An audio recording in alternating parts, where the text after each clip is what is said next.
Hello everyone, this is Defense Politics Asia, and this is the summary for the day of 1383 for the 7th of December. So Frontline Changes report is already out, so you can check it out. So we're going to go into the macro situation. So the situation report nowadays, the SITREP, what we do is we do macro reporting.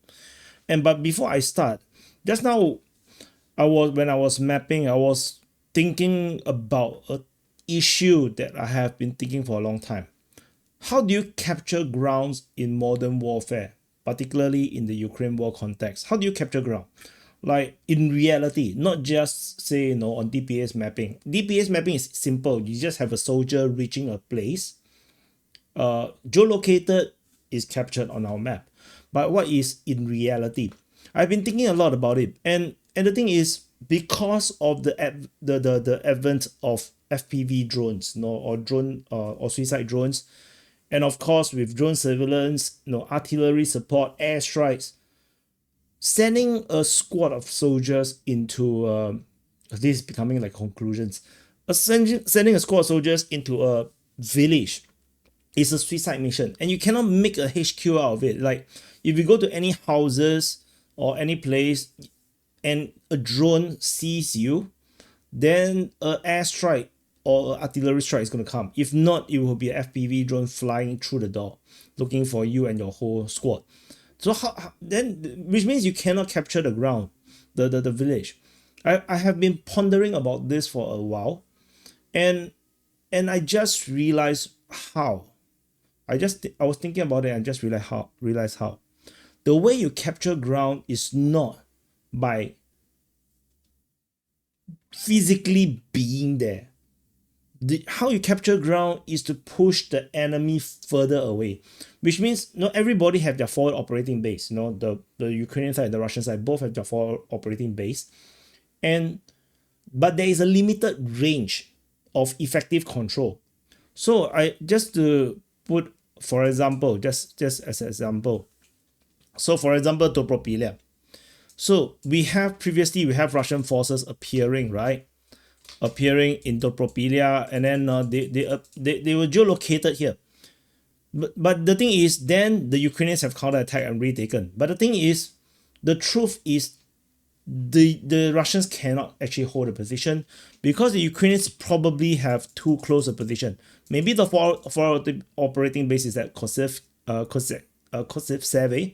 and maybe there's even some positions along the defense line on this forest and the possible trench line. If the Russians are here, they're too close. It is not possible to hold this position because the Ukrainians will immediately just locate these soldiers and destroy them. And then that's probably why the Ukrainians can counterattack and retake the position easily. So and we talk about, let's say, the range, we're talking about like 4-5 kilometers from the Dobropilya. This is within operation base or operation range. Is not impossible for infantry to be sent on an assault 5 kilometers away. You take a 2-3 hours walk and towards the front line, and yeah, I think it's not impossible. So the solution is for the attacking force to eliminate this for operating base by airstrike, artillery strike, drone strikes, and all these four positions. Kill off the enemy for as much as you can, and made life so difficult and impossible that the Ukrainians or the enemy or the Russians, depending if you are the Ukrainian side, have to withdraw to a further away position. Now, so let's say the defense, the new operating base is now getting pushed. Like maybe Ternuvate is also wiped out. Is also heavily struck. So all these are all struck off. Like there is no safe place for them, and the Ukrainian forces have to withdraw to Rizvianka. So over here, Rizvianka, and now the distance to Dobropilya is now 10 kilometers. Now it's more difficult, right? For the Ukrainian soldiers to now have to walk this far to Dobropilya, and this gives you more time to send in drones to intercept this advancing Ukrainian troops if they were to push up to this position, or to even go to some defensive position in the front. And when the distance is kept far enough, and the Ukrainians cannot effectively send in forces or even drones for that matter to control Dobropilya, then Russian forces or the Ukrainian forces, depending on the other side of the operations, will be able to build an operating base at Dobropilya. And that's how you capture Dobropilya or any settlement. So this is something that I was thinking about for some time. I'm rather ponder about for some time, but it was just now when I was mapping and considering all the experience of the mapping and looking at the trends and whatnot. That's what I realized. The way to capture is to push the enemy's forward operating base further away, to the point where they are unable to support operations to go back to Dobropilya. And this means that standoff weapons like artillery, air strikes, air support is super important, because the rear bombing and the drone control is the key to capturing any grounds. And it is by pushing the enemy further and further away. For example, now that the Ukrainians have to push to this point. Now the distance is so far away that you can actually move your HQ forward. Then you continue the operations to start to bomb the other side again. I think this is the modern warfare of capturing grounds. It's not physically taking the place, because physically taking the place in a modern warfare setting where everybody uses cheat code. Everybody uses cheat code. Everybody can see where you are, and they can send homing bullets and homing bombs and just to take you out. I think in such a universe, physically taking some grounds where the enemy is still very near to you is suicide. I think this is the new norm. So this is just something I want to share. It's something that I was thinking about for a long time, and I feel like I want to share this before I forget. Sometimes when you don't record about this, you don't talk about it, and then after that, like, you just drop off your mind and it's gone. It's gone. So at least now I transfer the information to you, so maybe you will help me remember if I forget. So let's go back to the SITREP. So over in the Kherson front, we have shelling reported over at Lvove and Antonivka. Ukrainians reported one attack on the Antonovsky Bridge, so which means fighting at Dachi. But as usual, we have no evidence of the fighting through video footage or whatnot. So that's all from the Kherson front. Over in the Zaporizhzhia front, we have fighting reported over at Novoandrievka as well as Primorsky. Shelling is reported at Veselyanka. I'm not sure if it's some kind of attack in that direction. Maybe not. We have not have any declaration of the capture of Stepnohersk yet. So it's unlikely to be the case for now. So we move further east to the Huaypole sector of the Zaporizhzhia front. So in this sector here, fighting is reported at Huaypole, Zelene, Vavarivka, Dobropilya, Solotke, Privene, Krasnoherske, Rybne, Radizne, and Ternovate. So just as mentioned just now, that the theory of what capture means may suggest that the Russians actually do not have physical presence in this region here, which is why the Ukrainian forces keep sending in troops to physically be there to show that they still have positions in the ground around here.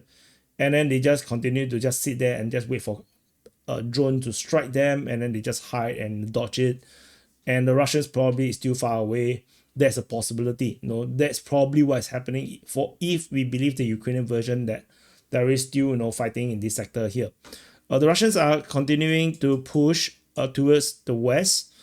They still yet to fully secure Dobropilya, maybe because, as I mentioned earlier, the Ukrainians may be very close, very nearby, which allows them to reinforce the position pretty well. And Russians also have intention to take out all of these settlements here. Better for Huaypole, now have a new offensive position. It's now the two-pronged attack, as also mentioned in yesterday's SITREP. So There's the current situation. This is also why I always say that where the frontline position, there's a support of a big city, is usually a bit harder to capture ground. The big city provides very, very good support to defense lines, which is why the fall of any big city is actually pretty significant. Like Pokrovsk and Minograd, to be able to storm to the point where you're in the city, that is actually quite a huge achievement. So anyway, that's the current situation over in this Huaypole sector. Over pushing up north to the Dnipro front. At the Dnipro front, we have fighting reported over in Andriivka, High, Vishneve, High, Verdbove, Stepove, Sosnivka, Vorone, and so that's all from this sector. You can see it's all around here, and clearly again, these are all the rear positions the Ukrainians have mentioned, and then we have the Sosnivka and Vorone.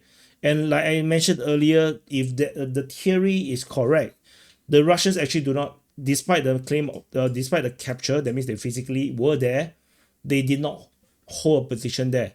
They actually withdraw to a defensive position, or maybe at Berezove, or Ternove, that is possible. And this, which means everything else is still pretty much a gray zone kind of situation, which allows the Ukrainians to counterattack. And they didn't manage to do earlier, maybe because there is a lot of standoff shelling, forcing the Ukrainians forward operating base to be much further, probably over in Pokrovsk and Alexandrivka. And the distance to travel here is 10 kilometers, which is not easy. Then there's a straight line, so the traveling may be 15 kilometers. So reinforcing and retaking Taikei is not easy for the Ukrainians. So which is why I think based on that theory of how capture actually works in modern warfare in the Ukraine war, I think we now have a better insight of what the fighting actually looks like. And I think I can provide much better explanation on why things happen certain ways and why the Ukrainians are talking about fighting in the rear positions. And honestly speaking, these forward positions where the Russians have allegedly have captured, maybe the Russians withdrawn from their position, so there's no one in the village. The Ukrainians sent like 2 guys, 3 guys, and go and camp inside the village again, and then they just keep reporting, they're getting attacked by FPV drones. So they probably survive, but they radio back about the FPV drone strikes, and and that caused the reports of the fighting in this sector here.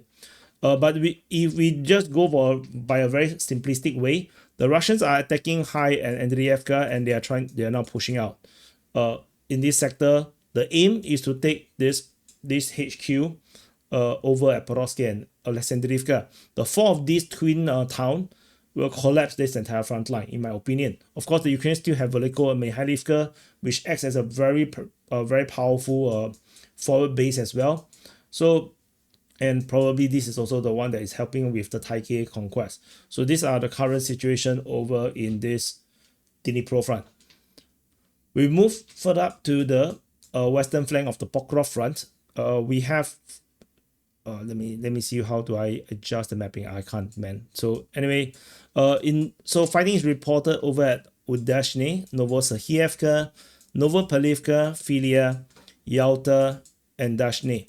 Currently, the battle for Novopalivka is still ongoing. We have geolocations previously of Russian forces in this position. The closest town the Ukrainians could have a forward operating base is at Mazhova. Mazhova is around 10 kilometers away from Novopalivka, though it's basically almost like the extent of infantry assault can come from. I think more than 10 kilometers is a bit impractical to walk to your AO, which is area of operations. It is not very practical. Beyond 10 kilometers, because 10 kilometers is a very far, very big distance to walk to, unless they have armored vehicles, which is why armored vehicles, vehicles are still important in that sense. It allows you to stretch, to go further. But like I mentioned, if you do not push the enemy further away, even you have an armored assault, it doesn't mean much. It doesn't means much. You will just go there and get destroyed by drones. Eventually, the drones will start to come and swarm you, even you have armored vehicles. So it's not like the most practical way. But anyway, so we have all these reports. So like Dashne, Yalta. So who knows? Maybe Russians have just very limited attacks, and the Ukrainians still have this presence in this sector here.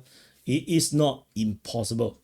So this is static lines. I don't expect much changes in these sectors here. And but the battle for Novopavlivka, like we really have no news, so we have no idea what the hell is happening right now. So let's wait for more information. Over into the Pokrovsk front. So can I fit in everything? Yeah, I could. Okay, so this is Pokrovsk front, as mentioned just now with Dashne was mentioned. There's a fighting moving towards Hievka, Krishine, Vivrove. Fighting is now at Rivne, Svitle, Minokhrad, particularly in the south, where the Russians have some advances. Geolocation confirming the Russians have advanced a bit. There is also geolocation at Rodinsky, which means the Russians as pushing west. Fighting at Belitsky, Novodonbass, Novoshakhove, Sofievka, Rusinya, which is part of Kostiantynivka front, and shelling is reported at Dobropilya. So now with this insight, then you probably can understand why the shelling at Dobropilya is super important, because this is where the Ukrainian HQ is, and this is where they will launch counterattacks to defend against the Russians. Although this distance I think is a bit far. To the front line is 10 kilometers. So this is pretty much the maximum extent of the support from Dobropilya. So they are holding the Russians in that sense. Ukrainians probably have other four operating positions from here, which allows them to defend Suketsky and Rodinsky. So I think the lack of shelling around this sector means that Rodinsky is a bit hard to take. But geolocation does also means that there might be some success as the Russians are pushing in, forcing the Ukrainians a bit further. That's also a possibility. There is no news regarding Hryshine. I don't think the Russians are pushing there. I think it's going to be a static line. I think these are also static lines, despite there is a report of the push towards Serhievka. Within Minokhrad, according to the Russians, is still an encirclement. According to the Ukrainians, they said it's not encircled, but it's a bit hard to tell. Like based on the geolocations, it's not very convincing. Put it that way. So the Russians are pushing from the south at this moment, and also from Rivne, and there probably is war out on the north and northeast. So that's the current situation in this sector here. In my opinion, there is an operational encirclement. I think the Ukrainians are stuck in this sector. Help is very far away. Previously, the help is at Hryshine, and they are doing counter attacks. But I think the Hryshine garrison is already entirely wiped out, and which is why the Ukrainians probably have already redrawn further, probably back to Dobropilya in this sector here. Another Dobropilya. There's like so many Dobropilyas in this sector. So, but from Dobropilya, going to Pokrovsk is 15 kilometers. It's basically undoable. It's a bit too far. So that's the current posture in this sector here. Like I say, it's important to note soldiers holding front lines can't do attacks. They are basically just there as cannon foders. And that is generally the Ukrainian way of fighting. You put cannon foders in the front line, in the trenches, just to hold the position. Ultimately, everything is maneuver. So like I say, the four operating base will decide how far you can stretch your influence. And and you do not have air support, generally you're sitting duck. So put it that way. So that's the current situation in Pokrovsk. I felt like this is going to be the best SITREP ever, in a long time. So because of this new understanding, I think things makes a lot more sense, like to me as well. Over in the Kostiantynivka front, fighting is reported at Chasivya, Kostiantynivka, Alexandro Shutine, Ivanopilya, Plishevka, Kelbambik, Alexandro Kalinove, Shebenivka, Yablunivka, Stepanivka, and Rusinya. Generally, these are all static lines. Tentatively, I think the Russians are not pushing for Bereztok yet. This push have not happened. the Russians have some kind of they have a foothold in Kostiantynivka, so that's still ongoing. The Russians are trying to take Plishevka position and then create a southern wall, but tentatively, the Ukraine seems to have a still presence or no defensive capability to defend Plishevka.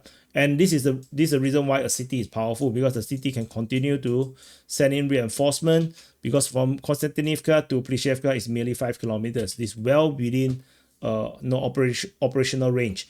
However, Ukrainian mapping did give up that the farmland south of the Klebambik reservoir has been lost to the Russians, and this is because they just can't go there. That area is entirely blocked off. There's no way to get there, which then put into question about the claim of fighting at Shebenivka, which is ridiculous. Until now they're still talking about this. So, but let's see how this continue to play out. Anyway, this is a static line. I don't think from the Chastivia direction the Russians are going to push. So that's the current situation in this sector. The Russians have Thorax. This is a very strong position for the Russians to push out. So yeah, we shall see how this goes. So that's all from the Kostiantynivka front. Moving further up north to the rest of Bakhmut front, there's Minkivka mentioned, not important. Over in the Siversk front, so at the Lyman Siversk front, we have mention of Torske. Fighting is reported at Yampil. The Ukrainians have already made that advance, reported the advance of the Russians through the forest. Dibrova is mentioned. Kryva Luka is shelled. Serebryanka, Siversk, and shelling is reported at Riznikivka. So Russian forces have increasing expansion of the zone of control at Siversk. Tentatively, the Ukrainians are struggling to hold Siversk. I think the battle for Siversk is definitely something to watch out for. The Russians are still trying to get to Zakitne. So far, no success. The operation in this sector is to go for Dibrova, but so far I think they are still pretty much stuck at Yampil. Mainly because the Ukrainians have Lyman, and this allow the counterattacks and operations through the forest. Particularly, Ukrainians have Dibrova from here and Ozerne. They can all block the Russians at Yampil. So that's the main problem in this sector here. So and of course we have a massive Slovenians here, which would be able to drive Ukrainian troops to at least Kaliniki. So and from this position they can actually launch the counterattacks. So tentatively not so straightforward. So capturing Lyman I think is already difficult enough, but anything more than Lyman, probably along the river, and that's it. Sloviansk Kramatorsk area continues to be a very formidable place. It's super hard to go for this big city, so I don't expect anything to happen there. I think for now the main action is to go for Dibrova, take Siversk, build the front line along the river first, and then maybe take Kalinki and then build a defense line around here. At most, right, Oleksandrivka. So, but this is still far away, as the Russians doesn't seem to be making a huge progress in this sector here. As mentioned, you need to be bombing out the Ukrainians for operating bases to the point where they don't dare to come forward. Then you can capture the ground. I think that's still quite some far off. So moving on from this sector, we go on to the Oskil front. And this put into question as well, do I have to explain how captures work? Every video, every SITREP, because it might be a bit difficult to explain to people why, if they don't understand the basics, I guess, maybe. But anyway, we shall see. Fighting is reported at Kharkiv, Serine, Oleksandrivka, Darilove, Stavki, Myrne, and Zarishny. Tentatively, the main aim of the operations is still to take out this salient here. And the Russians already claim to have taken Stavki. The battle is still being waged at Darilove because the Ukrainians still hold Novoselivka and Drobesheve, particularly Novesheve. And from Sviatokhorsk, there is a crossing. They can do reinforcement as well easily. Russians going for Oleksandrivka is probably to go towards Oskil. But tentatively, there's a lot of forest here. You know, it's going to be very, very hard fight in this sector. Serene looks like a static line, so it's Kharkiv. So tentatively, that's the current situation right here. The Russians basically have been stopped in this sector here. They have not been able to break out from this area. Again, forest is a problem. You know, it's not easy to go through the forest. So that's all from this front line at the Oskil front. At the Borova front, we have only a mention of Shikivka, not super important. This is probably a static line. Don't expect too much from here. We go on to the Kupiansk front. So at Kupiansk, at the Battle of Kupiansk, the Russians continue to be pushing out in all directions at Blahodativka, Kupiansk Voslovi, Podoli, Kushirivka, Petropavlivka, Pishchane, and Kolesnikivka. So we still the Ukrainian forces that actually went to Kupiansk, if they didn't die, they probably retreated out again. Like I mentioned, you know, you cannot stay in the city, and generally that also means the Russians may still have general control over Kupiansk, and this allowed them to push out in all directions. And attacks at Blahodativka might be because the Ukraine's forward operating base might actually be there. So which is where the attack is actually launched from. So another forward operating base is at Osinovo. This is where they consistently try to cross the river over to Kupiansk Voslovi. But no, generally it's still operational and circumvent in the north and the south on the eastern part of the Kupiansk front. Russians, as much as they talk about the encirclement of brigades and battalions of Ukrainian troops, they don't seem to be able to just take them out immediately. So we still have to wait long to go. Over in the Voronezh front, there is only Koloziasny mentioned. As usual, Koloziasny is the key point to strengthening the front line. So that is the main action right here. And this is also probably a Ukrainian forward operating base. So this controls the entire line of defenses around here. So yeah, it is a prime objective right here in this sector. Moving into the Kharkiv front. This is Kharkiv. Over in the Voschan sector, where the main battle is ongoing as usual. Fighting is reported at, let me see, is there anything there? No. Okay. Fighting is at Voschansk, Vilsha, Zaporizhzhia, and Ibitske. So Vilsha is actually a Ukrainian forward operating base that supports operation in Voschansk. And so tentatively, the Russians are bombarding the south of Vilsha to force the Ukrainians out from this area here. Tentatively, they haven't have any information to suggest that the Russians have been able to chase them out yet. The Ukrainians are mentioning the Russians pushing towards Ibitske, and that is a very sensible operation because the Russians have already secured this side of the Siversk Donetsk River on the eastern part. So going for the western part does make some sense. So tentatively, the operation is ongoing. It's going to take some while before something can happen. So that's all from the Voschansk sector of the Kharkiv front. And we go on to the last front line, the Sumi front. And happy birthday to you. If your birthday today, press the like button, subscribe, especially and let me know what you think about the theory. I think it makes sense to me because this is something that I've been thinking about for a long time. It is not like I didn't think of this entirely. It's just that it is until now that I feel like that is crystallized for me. Before that, it's just hints, feelings, some logic, but now I think as all the information all gels up together, now it makes perfect sense. So that is the main thing for me. You can put in the comments, let me know, share the video if it's helpful. And let's go to the Sumi front, the last front line. Shelling is reported over in Novi Kriki.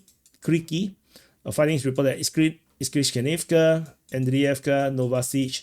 But generally, these are static lines. I don't expect anything to happen from this sector here. It's a buffer zone, so that's about it. So anyway, that's it. So this is the summary. Oh, there's one more geolocation of a missile strike on Ukrainian power plant, over in Chernihiv. Kiev is currently, Kiev is currently going through some blackout due to massive missile strikes, but I don't report much on the missile strikes. So that's about it. So this is the summary or the SITREP for the day of 1383 for the 7th of December. Thank you for watching. Press the like button, subscribe, and I'll see you guys in the next update.